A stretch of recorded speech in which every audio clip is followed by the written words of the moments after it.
প্রিয় BA fourth সেমিস্টারের ছাত্রছাত্রীরা, আজকে আমি যে বিষয় নিয়ে আলোচনা করব সেটি হচ্ছে তোমাদের যে কম্পালসারি বেঙ্গলি পেপার রয়েছে LCC-2-1, সেই কম্পালসারি পেপার থেকে আমি তোমাদের মডুল 1 থেকে গুরুত্বপূর্ণ প্রশ্ন 10 এবং 5 নম্বরে বলে দিয়েছিলাম এবং তোমাদের বলেছিলাম আমি আরও দুটি যে মডুল রয়েছে সেই মডুলের প্রশ্নগুলো খুব শীঘ্রই নিয়ে আসব।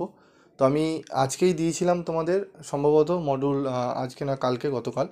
তো আজকে আমি তোমাদের মডেল 2 এর কী গুরুত্বপূর্ণ প্রশ্ন তোমরা পড়বে সেগুলো বলে দেবো। এই প্রশ্নগুলো যদি ভালো করে করো এখান থেকেই প্রশ্ন তোমরা কমন পাবে এবং লাস্টের দিকে আমি 2-1টি প্রশ্ন তোমাদের আরও এক্সট্রা ইম্পর্টেন্ট বলে দেবো।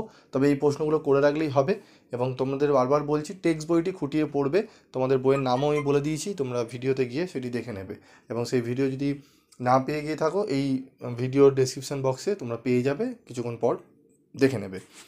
তো মডুল 2 থেকে আমরা কি প্রশ্ন পড়ব? প্রথমেই যে প্রশ্নটি পড়ব, পৌরাণিক নাটক বলতে কী বোঝো? এই ধরনের বৈশিষ্ট্যগুলি সম্পর্কে উল্লেখ করে একটি বাংলা পৌরাণিক নাটক বিষয়ে সংক্ষেপে আলোচনা করো। ঐতিহাসিক উপন্যাসের সংজ্ঞা নির্দেশ করে এই শ্রেণীর উপন্যাসের বৈশিষ্ট্যগুলি উল্লেখ করে একটি সার্থক বাংলা ঐতিহাসিক উপন্যাস বিষয়ে সংক্ষিপ্ত আলোচনা করো। ট্র্যাজেডি বলতে কী বোঝো? এই শ্রেণীর শিল্পের প্রধান লক্ষণ বা বৈশিষ্ট্য সম্পর্কে আলোচনা করো। ছোট গল্পের সঙ্গে উপন্যাসের তুলনামূলক সাদৃশ্য ও বৈসাদৃশ্যগুলি সংক্ষেপে লিপিবদ্ধ করো। কমেডি নাটকের বৈশিষ্ট্যগুলি সংক্ষেপে লেখো। এই যে 5টি প্রশ্ন তোমাদের বললাম, এই 5টি প্রশ্ন খুবই গুরুত্বপূর্ণ। এই 5টি প্রশ্ন তোমরা ভালো করে পড়ে নেবে, এখান থেকে আশা করি তোমরা প্রশ্ন কমন পেয়ে যাবে। আরেকটি এক্সট্রা প্রশ্ন পড়ে রাখতে পারো, গীতি কবিতা বলতে কী বোঝো? গীতি কবিতার বৈশিষ্ট্যগুলি সংক্ষেপে আলোচনা করো।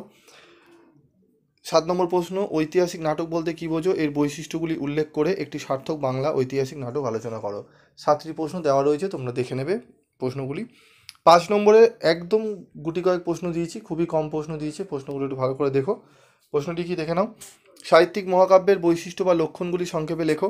সামাজিক উপন্যাসের লক্ষণসমূহ সংক্ষেপে বিবৃত করো।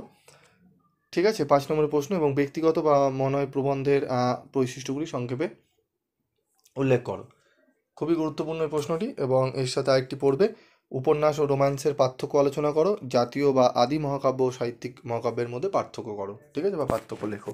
তো এই প্রশ্নগুলো ভালো করে তোমরা রেডি করে নিলে এখান থেকে তোমরা কিন্তু প্রশ্ন কমন পাবে।